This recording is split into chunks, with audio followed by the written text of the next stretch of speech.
యేసుక్రీస్తు ఎన్ని రకాలుగా హింసించబడినా తన్ను తాను సంతోషపరుచుకొనలేదు.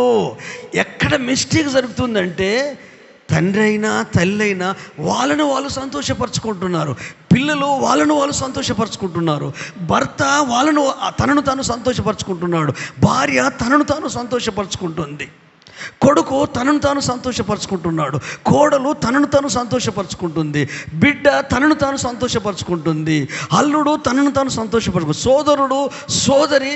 అంటే మనుషులు ఏ పొజిషన్లో ఉన్నా, ఏ పోస్టులో ఉన్నా, మనుషులు అనే వాళ్ళు ఒక్క మాటలు చెప్పాలంటే ఎవరికి వారు వాళ్ళను వాళ్ళు సంతోషపరచుకుంటున్నారు.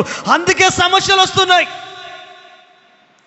నిన్ను నువ్వు సంతోషపరచుకోవడం ఆపేసి నీ కుటుంబాన్ని సంతోషపరచడానికి మూలాన్ని వెతుకో. యేసయ్యలాగా వెతుకో. యేసయ్య భూమి మీదకి వచ్చాడు, ఆయన లోపల ఏ లోపాలు ఉన్నాయి, ఏ తప్పుడు మాటలు మాట్లాడాడు, ప్రపంచాన్ని సవాల్ చేశాడు, ఎవరిని ఇబ్బంది పెట్టాడు,